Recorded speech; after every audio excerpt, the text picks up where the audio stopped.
అందరికీ నమస్కారం. ఈ మధ్య నిజామాబాద్‌లో మేము సంక్రాంతికి వస్తున్నాం ఈవెంట్ చేయడం జరిగింది. అది నిజామాబాద్ పట్టణంలో ఫస్ట్ టైం. ఇంతకుముందు ఎప్పుడు మన దగ్గర సినిమా ఈవెంట్స్ పెద్దగా జరగవు. అప్పుడు ఒకసారి ఫిదా సక్సెస్ మీట్ ఒకటిసారి పెట్టాము. మళ్ళీ సంక్రాంతికి వస్తున్నాం చేసాం. అంటే ఆ నిజామాబాద్‌తో నాకున్న అనుబంధం అలాంటిది. నిజామాబాద్ జిల్లా వాసిగా అక్కడ ఈ సినిమా ఈవెంట్ చేయాలని చేయడం జరిగింది.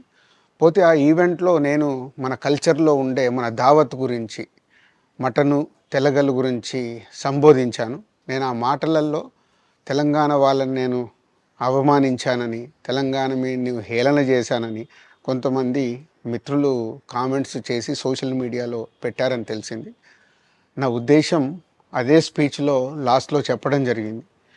తెలంగాణ మన కల్చరు, మన దావత్తు నేను మిస్ అవుతున్నాను. సంక్రాంతికి 2 సినిమాలు రిలీజ్ అయ్యాక మన తెలంగాణ కల్చర్ దావత్ని నాకు చేసుకోవాలని ఉందని. సో, మన కల్చర్‌ని అభిమానిస్తాను నేను. అదే అర్థం చేసుకోకుండా దాన్ని కొందరు సోషల్ మీడియాలో రాద్ధాంతం చేస్తున్నారని తెలిసింది. నిజంగా మీరందరూ ఆ మాట వల్ల ఏదైనా హర్ట్ అయి ఉంటే నన్ను క్షమించండి. ఎందుకంటే నా ఉద్దేశం అది కాదు.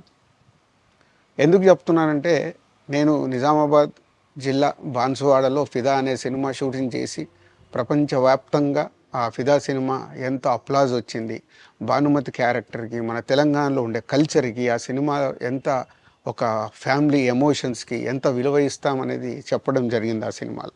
అది ప్రపంచవ్యాప్తంగా ఫిదా సినిమా ఎంత పెద్ద హిట్ అయిందో మీ అందరికీ తెలుసు. అలాగే బలగం అనే సినిమా తీసినప్పుడు తెలంగాణ సమాజం మొత్తం మమ్మల్ని అభినందించింది.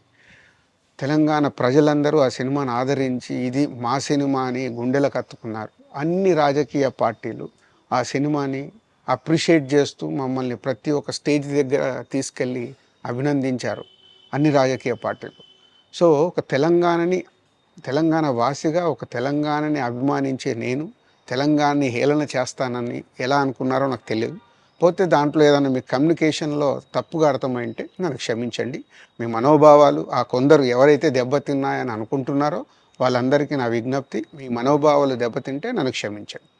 ఇప్పుడు నేను ఒక సినిమా ఇండస్ట్రీ ఫెటర్నీ నుంచి ఎఫ్‌డీసీ చైర్మన్‌గా అయ్యాను. సో, మీ అందరికి తెలుసది.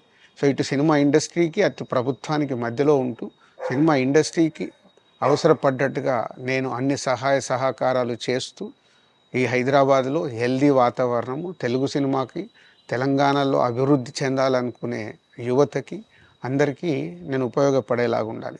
అలాగే పవన్ కళ్యాణ్ గారు కూడా చెప్పారు, యూత్ చాలా ఉన్నారు, వాళ్ళందరికీ కూడా సినిమా ఇండస్ట్రీలో ఇష్టం ఉన్న వాళ్ళని అప్గ్రేడ్ చేసి చేయాలని. ఆ ప్రభుత్వంతో కూడా అక్కడ సినిమాలో కావాల్సిన అందరినీ డెవలప్ చేస్తూ వాళ్ళందరూ మళ్ళీ తెలుగు సినిమాకే, తెలంగాణలో నేర్చుకున్న, ఆంధ్రాలో నేర్చుకున్న వాళ్ళందరూ తెలుగు సినిమాకే ఉపయోగపడతారు.